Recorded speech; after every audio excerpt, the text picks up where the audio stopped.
오후 1시 마켓 뉴스 나우 이동재입니다. 간밤 미국에서 날아온 기술주 중심의 하락세가 우리 시장에도 하방 압력으로 작용하고 있습니다. 미국의 금리 동결 가능성에 AI 버블론이 여전히 이어지면서 우리 반도체주도 약세를 피하지 못하는 모습입니다. 현재 지수 상황 함께 살펴보시죠. 현재 시각 양지수 모두 약세를 보이고 있습니다. 코스피가 2.35% 하락하면서 4,072포인트 선을 지나가고 있고요. 코스닥 같은 경우도 1.24% 떨어지면서 907포인트 선을 지나가고 있습니다. 양지수 오늘 모두 개장부터 크게 하락하는 모습을 보여줬습니다. 코스피는 반도체 투톱이 조정을 받으면서 전체적인 지수를 끌어내렸는데요. 2%대 약세가 꾸준하게 이어지는 모습입니다. 코스닥도 오늘 크게 떨어지면서 출발했습니다. 900선도 내주면서 출발했던 모습이지만 장중 낙폭을 조금씩 회복하는 모습 보여줍니다. 여전히 약세 보여주고 있습니다. 코스피는 외국인과 기관이 쌍끌이 매도 보여줍니다. 현재 외국인이 1조 6천억 원가량 팔아치는 모습이고 기관도 4천억 원가량 팔아치우고 있습니다. 개인만이 2조 가까운 순매수 보여주는 모습입니다. 코스닥 또한 외국인과 기관이 나란히 매도하는 모습인데요. 외국인이 2천억 원가량 그리고 기관이 200억 넘는 팔자세 보여주고 있습니다. 개인만이 2,500억가량 사들이는 모습입니다. 환율 상황도 체크해 보겠습니다. 최근 지속된 강세를 보이던 달러가 구윤철 부총리의 강도 높은 구두성 개입 발언에 크게 꺾였습니다. 15원 넘는 하락을 보여줬는데요. 현재 시간은 0.49% 하락하면서 1,458원 선 지나갑니다. 계속해서 투자 뉴스로 이어가 보겠습니다. 정부가 한미 간 관세 안보 협상을 문서화시킨 조인트 팩트시트의 최종 합의를 발표하면서 제약 바이오 관련 주가가 추가 상승세를 보이고 있습니다.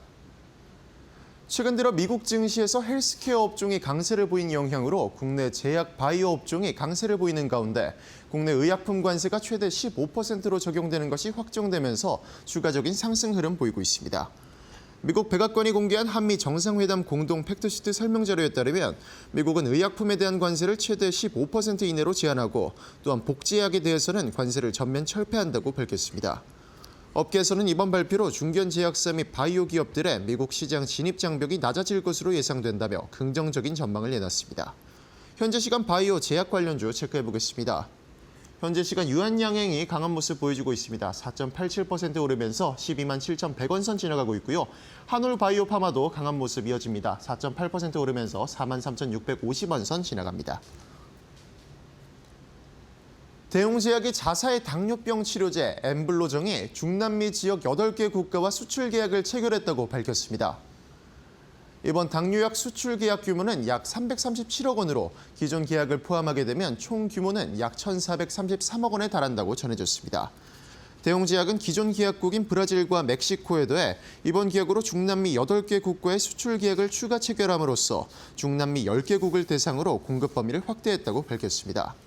박성수 대웅제약 대표이사는 이번 중남미 8개국 계약은 엠블로가 국산 신약으로서 글로벌 시장에서 입지를 넓히는 중요한 전환점이라며 앞으로 중동과 아프리카 등으로 진출 지역을 넓혀 일품 1조 목표 달성과 함께 글로벌 리딩 제약사로의 위상을 강화하겠다고 말했습니다. 현재 시간 대웅제약 주가 체크해 보겠습니다. 대웅제약이 계속해서 강한 모습 보여주고 있는데요. 9.1% 오르면서 17만 7,500원 선 지나갑니다. 모터사이클용 통신 제품 업체 세나테크놀리지가 코스닥 상장 첫날부터 주가가 급등하는 모습 보이고 있습니다. 세나테크놀리지는 이륜차용 헬멧에 부착하는 무선 통신기기를 주로 생산하는 기업으로 모터사이클이나 자전거에 탄 상태에서도 고음질로 대화할 수 있는 팀 커뮤니케이션 글로벌 1위 기업으로 전해졌습니다. 회사는 지난해 연결 기준 매출액 1,675억 원과 영업이익 216억 원을 기록했고 당기순이익은 190억 원을 기록했다고 전했습니다. 상장에 앞서 진행된 기관 투자자 대상 수요 예측에선 국내외 기관 총 2,158곳이 참여해 976.9대 1의 경쟁률을 기록했고 이 중 97.1%가 밴드 상단인 56,800원 이상을 제시하면서 최종 공모가로 확정됐습니다. 현재 시간 세나테크놀리지 주가 확인해 보겠습니다. 세나테크놀리지가 장 초반 200% 넘는 급등세를 보여줬었는데요. 현재 시간 상승폭을 일부 반납하면서 현재 시간에는 87.68% 오른 10만 6,700원 선 지나가고 있습니다. 우리 시장 반도체 투톱의 부진으로 약세를 보이고 있는 하루입니다. 하지만 여전히 반도체 주도의 상승세가 계속될 것이란 시장의 분석도 이어지고 있는데요. 오늘 한미 팩트시티의 발표로 조선주에 대한 기대감도 높아지는 상황입니다. 증시가 조정을 받고 있는 상황에서도 시장의 맞춤 전략까지 저희와 이어서 알아보시죠.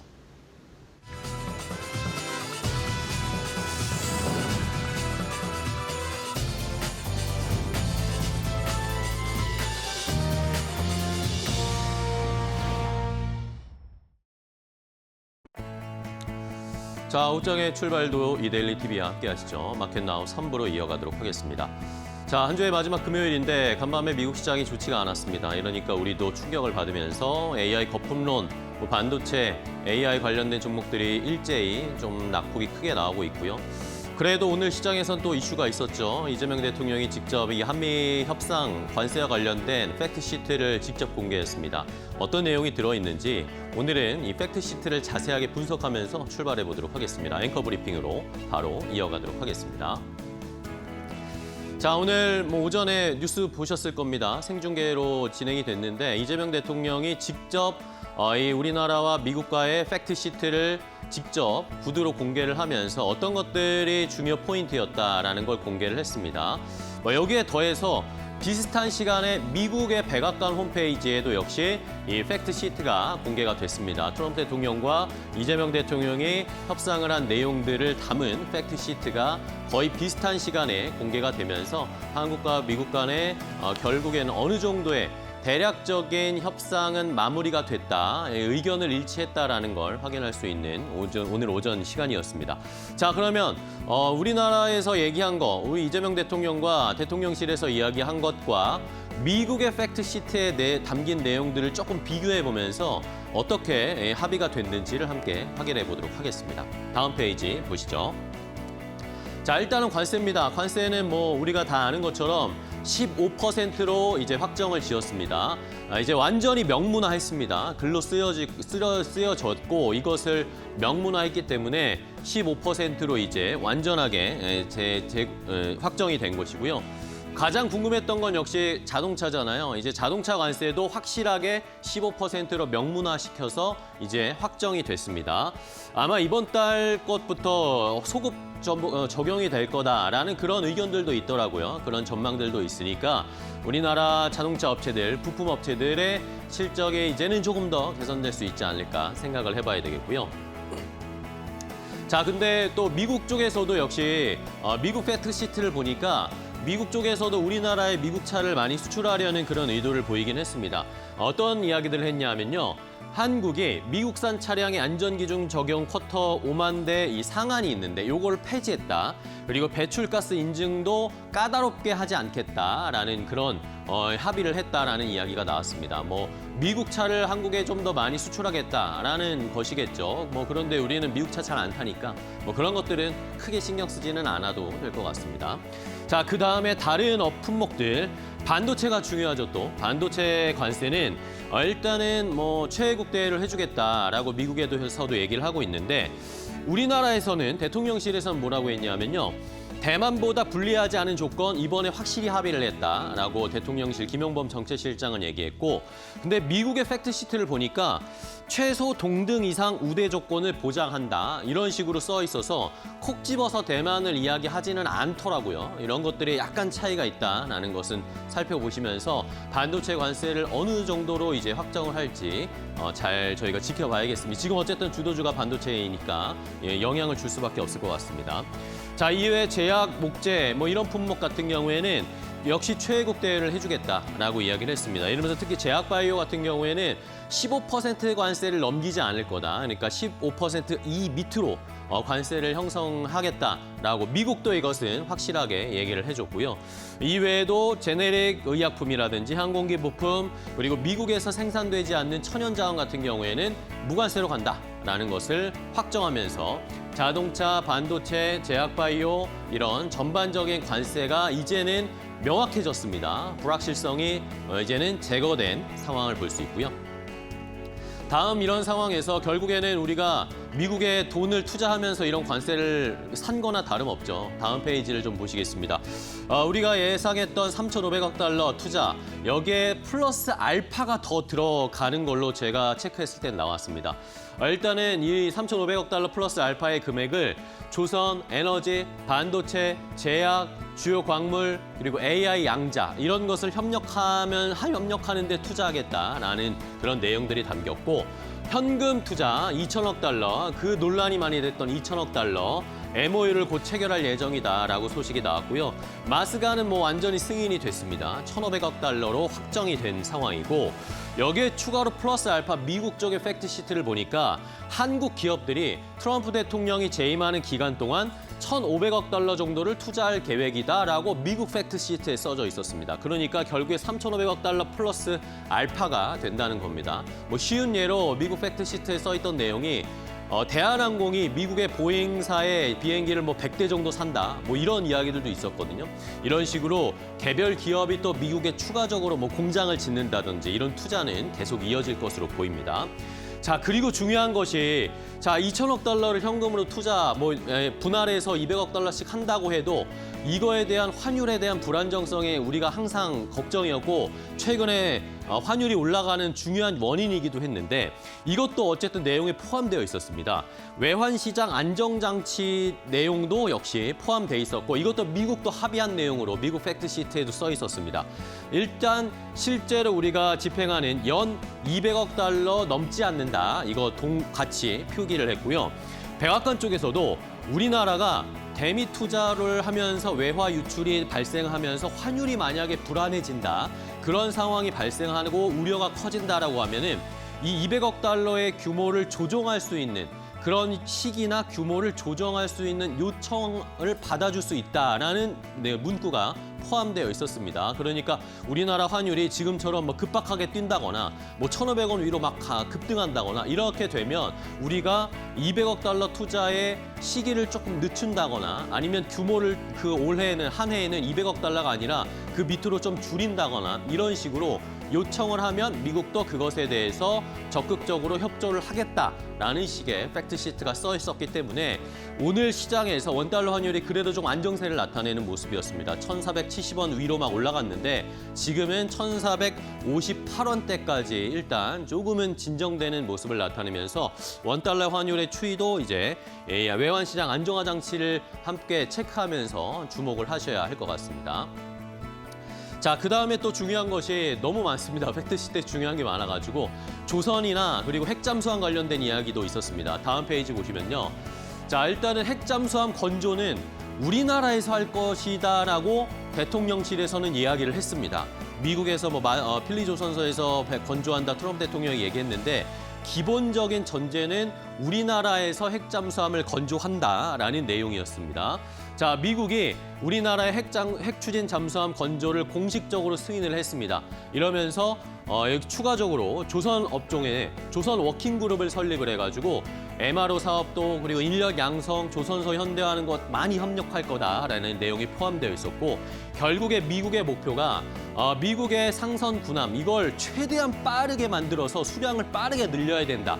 그러니까 미국에서 만드는 것도 만드는 건데 일단은 한국에서 건조를 허용해 주면서 그러면서 빠르게 건조 선박수를 늘리겠다라는 것이 목표다라고 미국 쪽에서 이야기하고 있었고요. 자, 핵잠수함 건조하는 것은 그런데 이게 논란이 되지 않았나라고 예상을 했었는데 이재명 대통령이 오히려 핵잠수함 건조는 너무나 명쾌하게 승인을 해줬다. 근데 논란이 되고 약간의 의견 차가 있었던 것이 바로 이 우라늄 농축과 재처리와 관련된 내용이 약간의 의견 차들이 있었다라고 이재명 대통령이 직접 얘기를 했습니다. 그래도 어쨌든 미국도 우리나라의 민수형 우라늄 농축, 재처리 이어지는 이 절차를 지지하고 도와줄 거다라고 역시 팩트시트에 미국도 써주는 모습이었습니다.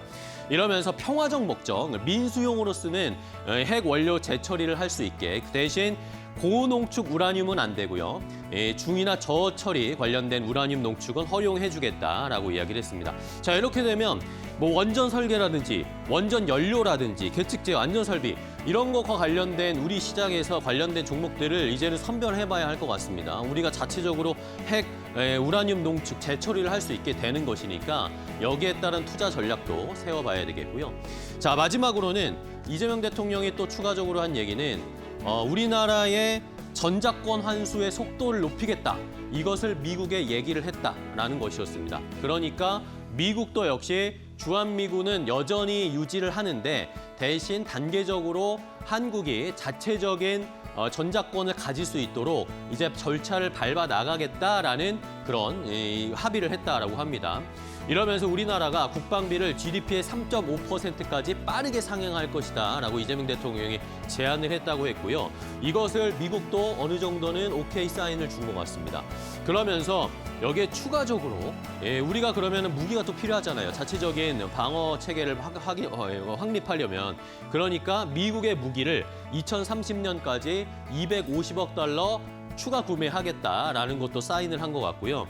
여기에다가 지금 현재 주둔해 있는 주한 미군에게도 330억 달러를 지원 제공하겠다라는 것도 내용에 포함되어 있었습니다. 자, 이렇게 팩트시트가 공개가 됐는데 사실 이 내용을 보시면 아시겠지만 3,500억 달러 플러스 매우 알파입니다. 이런 것들을 시장이 어떻게 받아들이고 있는지도 저희가 좀 해석은 해야 되겠고요. 어쨌든 하지만 불확실성은 좀 해소가 됐기 때문에 시장이 이제는 환율도 조금 안정되고 외국인 수급이 또 어떻게 받쳐줄지 여부는 앞으로 계속 저희가 체크를 해드리도록 하겠습니다. 앵커 브리핑이었습니다.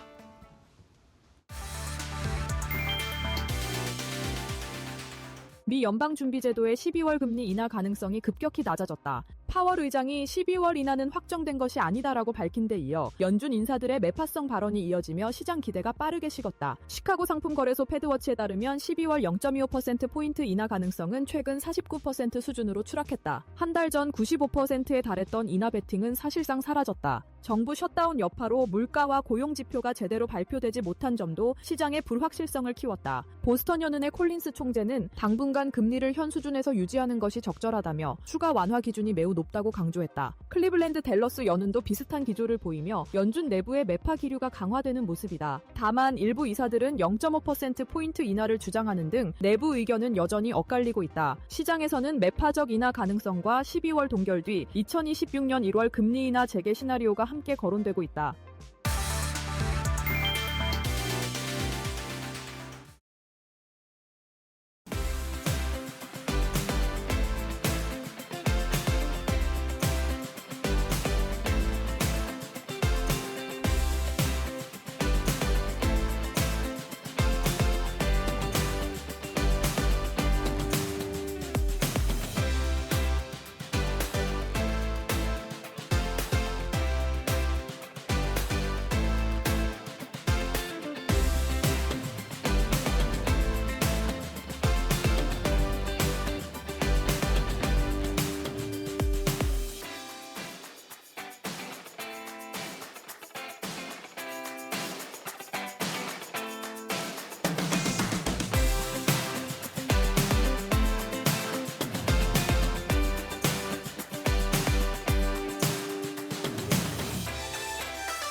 자, 돈 되는 섹터의 테마 이어가겠습니다. 오늘 시장에서 돈 되는 섹터 고르고 종목까지 선정해 보겠습니다. 자, 오늘은 독립리서치 P&J의 손창현 팀장과 함께하겠습니다. 팀장님 안녕하세요. 네, 안녕하십니까. 네, 반갑습니다. 자, 오늘 시장에서 손창현 팀장은 어느 섹터에 집중하고 있을까요? 첫 번째 돈 되는 섹터인 테마부터 바로 확인해 보도록 하겠습니다. 자, 첫 번째는 제약바이오입니다. 이번 주에 역시 제약바이오가 가장 좋습니다. 반도체가 쉬고 있는 상황이고 금리 인하기 좀 미국에서 약간 거의 걸림돌이 나오긴 했지만 그래도 오늘 또 팩트시트도 공개가 되고 하니까 제약바이오가 요래조래 좋은 기운들이 잘 모이고 있는 것 같아요. 팀장님은 제약바이오 앞으로의 추세 이제 계속 좀 무상향할 거라 보시나요? 이게 이제 그 기술주들이 좀 약세를 보이는 흐름에서 네. 이제 대체할 수 있는 업종을 찾는 것 같습니다. 시장에서. 그런 점에서 제약바이오가 그 틈을 좀 비집고 들어가서 주도주로 다시 부각이 되는 게 아닌가라고 생각을 드는데 전반적으로 이번 주에 나온 가장 큰 뉴스가 있었죠. 이제 ABL 바이오가 일라일리에 뭐 3조 8천억 정도 기술 수출을 했다라는 이야기가 나오면서 전반적으로 그동안에 잠재되어 있었던 기술 수출을 준비하고 있는 기업들까지 같이 상승을 하고 있는 상황인 것 같습니다. 그러면 미국에서 이 바이오에텍 관련된 업체들이 상당히 많이 이제 우리나라 관련된 쪽에 투자를 많이 하고 있는데요. 그 이유는 결국 이제 코로나 때 돈을 많이 번 기업들이 많습니다. 그래서 최근에 메세라라고 하는 그 비만 치료제 관련된 회사를 이제 화이자에서 인수를 했잖아요. 그런 것도 이 코로나 때 상당히 돈을 많이 벌었기 때문에 그 돈을 뭐 주체할 수가 없다라고 좀 보고 있어요. 그런 점에서 기술 수출이나 후보 물질에 적극적으로 투자를 하면서 파이프라인을 좀 높이는 게 아닌가. 거기에 이제 비만 치료제 관련된 부분으로도 뭐 노보노디스크도 있을 거고, 그리고 뭐 일라일리도 그런 점에서 돈을 상당히 좀 투자를 많이 하고 있는 것 같습니다. 그래서 그 부분이 우리나라 쪽 관련된 종목들로 좀 매기가 확산이 되고 있지 않겠느냐라고 봐야 될 것 같고요. 그런 점에서 국내 다양한 파이프라인을 보유하고 있는 국내 기업들이 당연히 이제 수혜를 받을 가능성이 높다라고 보고 있습니다. 네. 뭐 안전적으로 캐시카우를 가지고 있는 일반 의약품을 보유하고 있는 기업들뿐만 아니라 이제 기술 수출이나 비만 치료제 관련된 종목들도 이제 상당히 좀 시장에서 이슈가 되고 있다는 점이죠. 그래서 전반적인 종목에 대한 흐름이 일단 반도체 쪽에서 어떻게 보면 이 의약품 쪽 관련된 제약 바이오 쪽으로 조금 방향성이 좀 옮겨지는 게 아닌가라고 생각을 할 수가 있을 것 같고요. 특히나 이제 플랫폼 기반 관련된 기업들에 대한 신규 기술 수출이 많이 늘어나고 있는 상황입니다. 쉽게 말해서 플랫폼을 바탕으로 후보 물질들을 다양하게 만들고 있거든요. 그래서 최근에 이 기술 수출한 기업들을 보면 뭐 알테오젠도 그렇고 ABL 바이오도 그렇고 리가켄 바이오도 결국엔 플랫폼을 바탕으로 후보 물질을 만들어서 그 후보 물질이 기술 수출 한 건이라도 이루어지면 이제 어느 정도 기술이 입증이 되는 거기 때문에 결국엔 플랫폼 관련된 기업들이 뭐 1차, 2차 수출을 계속 또 하고 기술 수출을 추가적으로 이어가고 있는 그런 모습이다라고 생각을 해야 될 것 같아요. 네. 그래서 연말까지 기술 수출에 거의 이제 등재되어 있거나 준비를 하고 있는 기업들, 그럼 어떤 기업들이 있느냐라고 생각을 해보면 네. 뭐 펩트론이나 D&D 파마텍, 올릭스, 퓨처캠, G2G 바이오 뭐 이런 종목들이 있다라고 보고 있기 때문에 뭐 관심을 가지실 필요도 있을 것 같고요. 하지만 이제 기술주들이 다시 반등을 한다라고 하면 이런 이제 이슈에 대한 상승으로 움직였었던 바이오 종목들이 일단 숨고르기에 들어갈 가능성도 높다. 그렇기 때문에 다음 주 엔비디아 실적을 발표할 겁니다. 그런 점에서 실적 발표한 이전에 어떠한 방향성을 이 바이오 쪽에서 움직일 가능성이 높을 것 같고요. 네. 그 이후에 기술주과 같이 어떻게 공존하는지 잘 지켜보면 좋을 것 같습니다. 네, 좋습니다. 자, 일단은 뭐 제약바이오가 전반적으로 이번 주에 좀 상승을 나타내고 있는데 추세적으로 계속 갈지 아니면 말씀해 주신 것처럼 반도체나 기술주가 다시 또 치고 올라오면 이게 시속 게임처럼 항상 뭐 예전부터 바이오와 이 2차 반도체 같은 경우에는 좀 시속 게임을 펼치는 상황이 있었으니까 한번 지켜보도록 하겠습니다. 자, 그럼 관련된 종목 제약바이오 쪽에 어떤 종목 좀 보시는지 한 2개 정도 간단하게 볼까요? 네, 첫 번째 종목이 녹십자인데요. 녹십자는 뭐 잘 아시다시피 일반 의약품 쪽에 상당히 좀 스테디셀러 제품이 네. 있습니다. 알리글로라고 하는 제품인데요.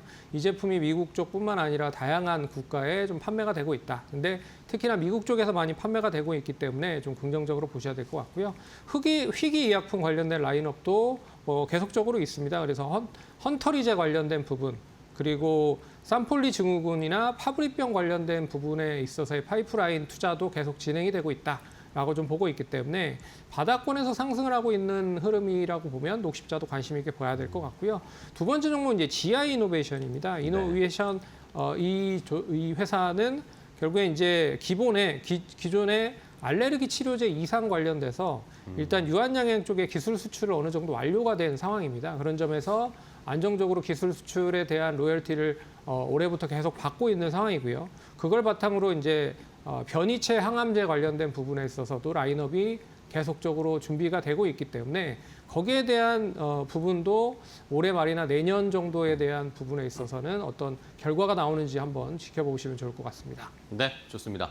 자, GI 이노베이션과 녹십자 두 가지를 살펴봤고요. 그럼 이제 탑픽을 하나 골라봐야 될 텐데 요즘 뭐 제약바이오가 분위기가 좋아지면서 개선되다 보니까 뭐 말씀해 주신 것처럼 플랫폼주를 사야 할지 아니면 비만 치료제 관련된 종목들도 요즘 좋고 그리고 아니면 뭐 전통적으로 실적 잘 나오는 뭐 대형주를 봐야 되는지 삼바나 셀트리온을 봐야 되는지 시청자분들 고민이 많으실 텐데 탑픽으로 뭘 볼까요?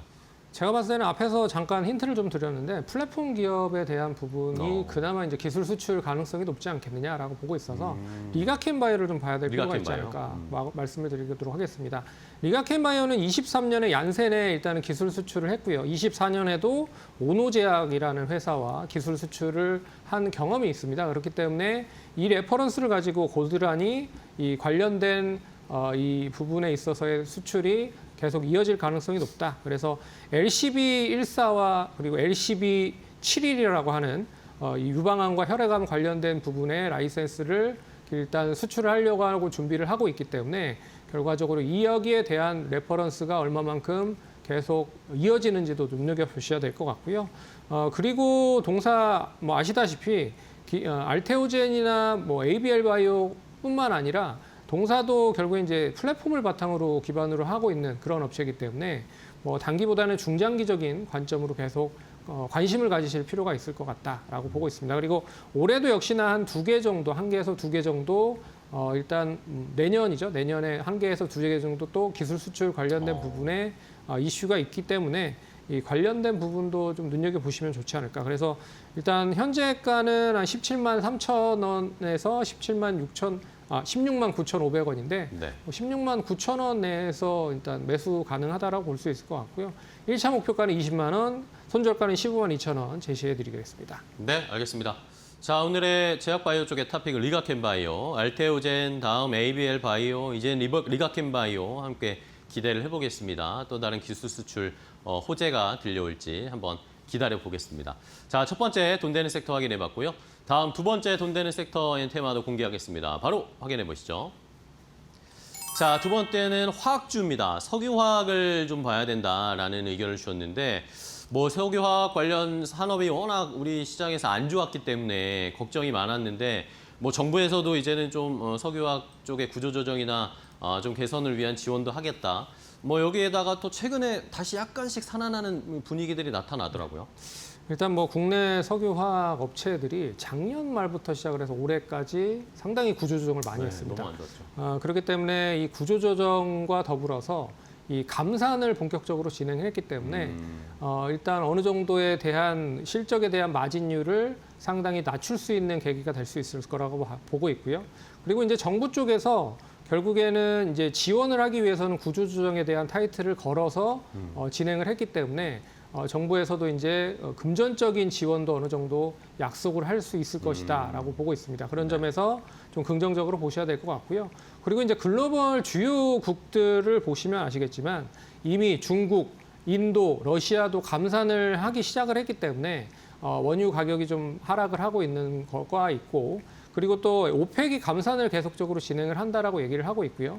거기에 미국도 이 감산에 계속적으로 진행을 하고 있기 때문에 유가가 좀 안정이 되고 있다라는 뜻으로 볼 수가 있어서 일단 고정비가 많이 줄어들 수 있다라고 좀 보고 있고 하지만 최근에 이제 중국 경기가 어느 정도 조금씩 올라오면서 결국에는 이 석유화학 관련된 제품들을 많이 사용을 하기 시작을 하고 있습니다. 그러면 감산했던 그런 시점에서 이제 양산이 조금씩 되면서 정제 마진이 좋아지고 있는 상황이기 때문에 결국에는 수익성이 높아질 계기가 이어지고 있다는 거죠. 그렇기 때문에 결과적으로 구조조정이 어느 정도 마감이 되고 이 흐름이 그대로 이제 구조적인 성장세가 이어진다라고 보면 실적에 대한 부분에 있어서도 이제 턴어라운드가 될 수 있는 흐름으로 전개될 가능성이 높다. 그래서 대한유화 같은 경우에는 실적이 턴어라운드도 3분기에 전환이 됐습니다. 그렇기 때문에 이 하나, 두 개씩 실적 관련돼서 이제 흑자로 전환되는 기업이 나오고 있다라는 점도 잘 눈여겨 보시면 좋을 것 같고요. 그리고 이 석유화학을 통해서 가공 제품들을 판매하고 있는 기업들도 네. 많이 올라오고 있습니다. 최근에 타이어 관련된 종목들 올라오고 있고요. 그렇죠. 그리고 의류 쪽 관련된 종목들도 슬금슬금 올라오고 있다라는 배경은 결국에는 석유화학 관련된 비용적인 측면이 줄어들기 때문에 올라가는 배경이다라고 봐야 될 것 같습니다. 네, 좋습니다. 자, 석유화학주들이 최근에 꿈틀꿈틀 좀 기미를 보이고 있어요. 그럼 종목들 몇 개 체크해 볼까요? 네, 첫 번째 종목은 이제 화학 관련돼서 이제 대표적인 종목이죠. LG 화학입니다. 네. 뭐 2차 전지 양극재 관련된 수주도 계속적으로 이어지고 있긴 하지만 동사 이제 석유화학 관련된 사업이 얼마만큼 흑자로 전환되는지가 관건이었거든요. 하지만 사업 부분으로 쪼개서 본다라고 해도 3분기 화학 부분이 적자에서 흑자로 턴어라운드를 했습니다. 그렇기 때문에 일단 이 2차 전지 쪽 관련된 사업과 더불어서 화학 쪽까지 안정적인 사업군을 만들어 놓는다라고 하면 조금 더 상승 여력 남아 있다라고 좀 볼 수 있을 것 같고요. 두 번째는 이제 코롱 인더입니다. 코롱 인더는 주요 여러 가지 제품을 뭐 공급을 하고 있지만 이 산업 자재, 자동차 쪽 관련된 부분 그리고 이제 패션 부분에 대한 그런 소재가 상당히 좀 많이 중점적으로 이어지고 있는 상황이거든요. 하지만 패션 부분에 대한 소재 관련돼서 실적이 별로 좋지 않았습니다. 하지만 하반기 들어서 이 패션 관련돼서는 결국엔 계절적인 성수기가 여름보다 겨울에 특히나 많이 들어가기 때문에 그렇다라고 하면 패션까지 다시 소재가 좀 긍정적으로 전환된다라고 보면 실적이 더 증가가 될 가능성이 높다라고 보고 있어서 네. 어떻게 보면 엊그제부터 계속 기관과 외국인이 동반적으로 매수를 하고 있는 게 아닌가라고 살펴봐야 될 것 같고요. 그런 점에서 이 두 종목 관심 있게 보시면 좋을 것 같습니다. 네, 좋습니다. 코롱인더와 LG화학 대표적인 석유화학 관련된 종목 체크해봤고요. 그러면 탑픽 하나 골라볼까요? 화학주 중에서도 제일 뭐 주목하고 계신 종목 뭘까요? 예, 동사 이제 금호석유화학이라고 금호석유화학, 하는 네. 예, 회사인데요. 이 회사는 이제 합성고무, 합성수지 쪽에 전반적으로 이제 레퍼런스를 보유하고 있는 기업입니다. 어떻게 보면 이 석유화학단, 뭐 NCC 관련된 부분에 있어서의 사업을 진행을 하고 있는 기업들보다는 수익성이 상당히 그나마 잘 버텨줬죠. 그런 점에서 긍정적이라고 볼 수 있을 것 같고요. 합성고무는 이제 타이어와 신발에 사용을 하고 있는 그런 소재로 들어간다라고 보시면 될 것 같고, 합성수지 쪽은 전기전자 제품 그리고 자동차 부품 쪽에 들어가기 때문에 결국에 이쪽에 회복이 본격화되면서 결과적으로 안정적인 실적을 구현을 하고 있다. 작년에 배당도 한 2,250원 정도 했기 때문에 올해도 실적이 작년보다 더 좋을 거라 보고 있거든요. 그러면 이거보다 더 많이 할 가능성이 높고, 그리고 PER 자체도 10배 미만이다라고 하는 걸 감안해 보면 이제 바닥에서 상승을 하고 있기 때문에 더 상승 탄력이 높아질 가능성이 높지 않겠느냐라고 네. 봐야 될 것 같습니다. 그래서 지금 가격 12만 2천 원인데 12만 원까지 분할적으로 접근 가능하시다라고 생각을 하시면 될 것 같고, 1차 목표가 15만 원, 그리고 손절가 11만 3천 원 제시해드리겠습니다. 네, 알겠습니다. 자, 금호석유화학까지 가격 전략 지금 정도에 충분히 매수 가능하다라는 의견 주셨으니까요. 화학주의 또 반등, 화학산업의 전반적인 또 부흥을 다시 기원해 보도록 하겠습니다. 자, 돈 되는 섹터의 테마 오늘 손창희 팀장과 함께 했는데요. 팀장님 오늘 좋은 종목 소개해 주셔서 감사하고요. 다음 주에 또 뵙겠습니다. 고생 많으셨어요.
미국 전기차 업체 테슬라가 과열 및 화재 위험이 제기된 가정용 배터리 파워월 ER을 약 1만 500대를 리콜한다. 미국 소비자 제품 안전위원회는 일부 리튬이온 셀 결함으로 정상 사용 중에도 장치가 과열되거나 연기 불꽃이 발생할 수 있다고 밝혔다. 테슬라는 제3자 배터리 셀 공급 업체의 품질 문제로 인한 결함이라고 밝혔지만 해당 업체명은 공개하지 않았다. 지금까지 고객 신고 22건 중 5건이 경미한 화재로 이어졌지만 인명피해는 없었다. 회사는 미국 내 전량을 무상 교체하기로 했다. 파워월은 태양광 발전과 연계해 전력을 저장 사용하는 가정용 백업 배터리다. 이번 리콜은 에너지 부문 매출이 전년 대비 44% 증가한 34억이 1천만 달러로 급성장하는 가운데 발생했다. 테슬라는 신형 파워월 3는 안전하다고 밝혔으나 리콜 발표 직후 주가는 7% 넘게 하락했다.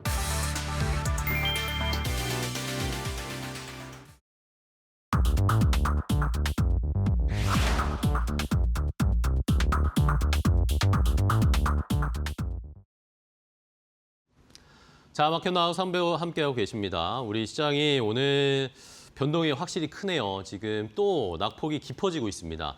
4,044포인트까지 3% 넘게 지금 하락세가 나오다 보니까 외국인 매도가 지금 꽤나 많이 나오고 있거든요. 코스닥도 역시 1.75% 900포인트 선을 지금 위협받고 있는데 지금 외국인이 현 선물을 합치면 거의 4조 가까이를 팔고 있습니다.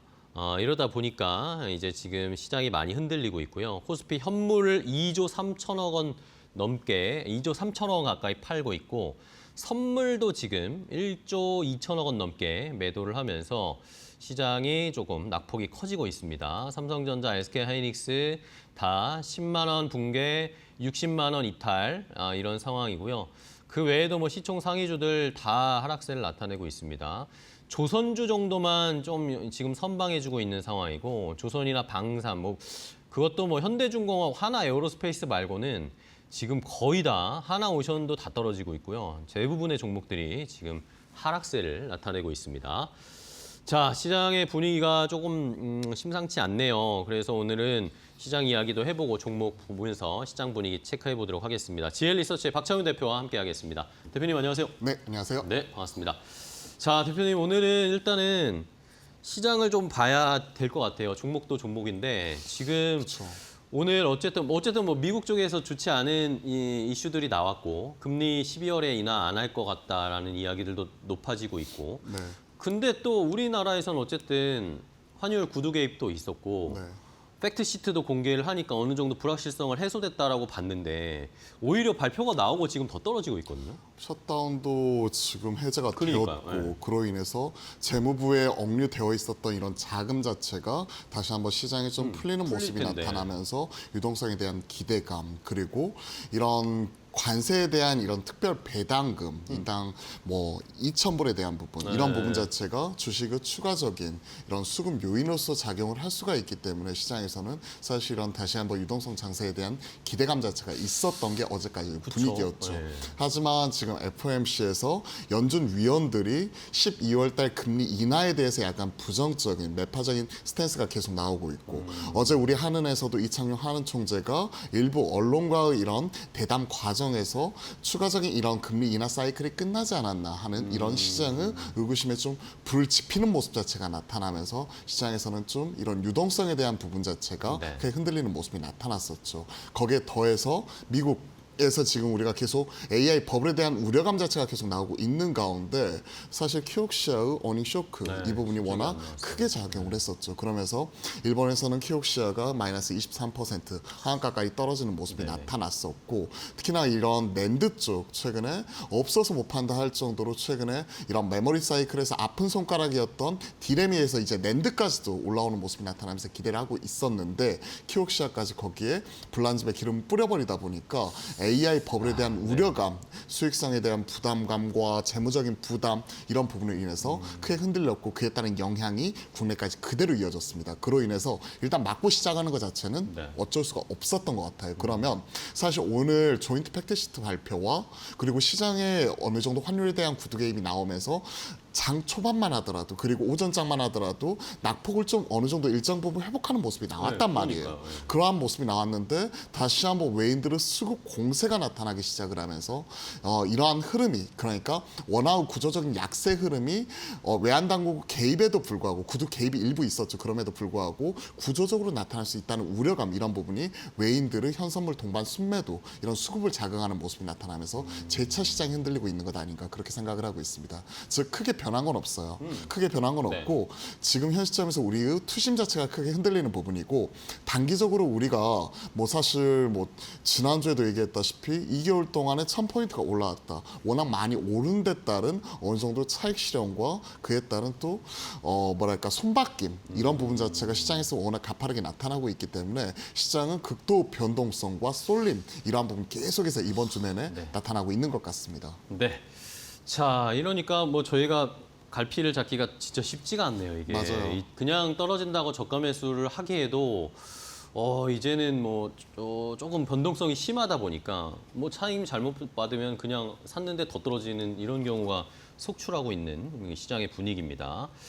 자, 그러면은 일단은 그러면 어떻게 또 대응을 해야 할지 종목들을 좀 보면서 오늘 시장 분위기도 또 좀 깊게 파악을 해볼까요? 첫 번째 종목은 뭔지 함께 확인해 보도록 하겠습니다. 공개합니다.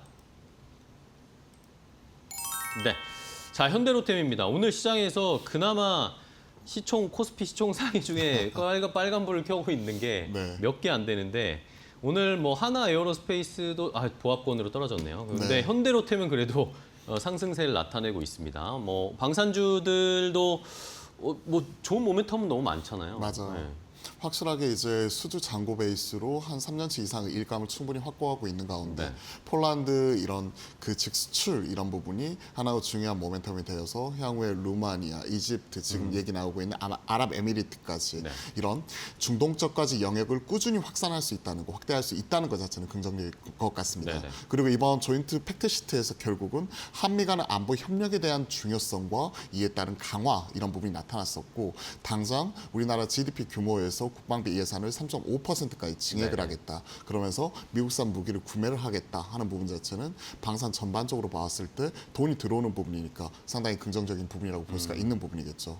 특히나 현대로템 같은 경우에는 향후에 뭐 2년치, 3년치까지 일감을 충분히 쌓아놓고 있는 가운데 네. 폴란드 2차 수주 이런 불확실성을 해소하고 나서 추가적으로 최근에는 모멘텀 공백으로 인해 고점 대비 좀 일부 차익 실현이 나타났었고 그리고 최근에 주도 섹터가 이제 반도체로 전환하는 과정에서 기존에 많이 올랐었던 조방원에서 특히 이런 방산 쪽에서 차익 실현 자체가 나타나면서 최근에는 쉬어가고 있는 모습이 포착이 되고 있었단 말이죠. 그럼에도 불구하고 최근에 숫자에 대한 우려감 이런 부분 자체는 확실하게 실적으로서 정면 돌파하는 모습 자체가 지금 나타나고 있기 때문에 이런 부분에 따른 우려감 자체는 상당히 적은 게 사실이고요. 그리고 추가적으로 지금 일정을 놓고 보면 19일 날 한국과 아랍에미리트 간 비즈니스 라운드 통해서 수출에 대한 논의 이런 부분이 다시 한번 나타날 수가 있기 때문에 아랍에미리트양 19조 규모 고속철 사업 이런 부분 자체의 입찰 이런 부분 철도도요? 자체가 협의 진행 중인데 만약에 관련된 좋은 소식이 나타나게 된다면 최근에 부진한 흐름 자체를 좀 되돌릴 수 있겠다는 측면에서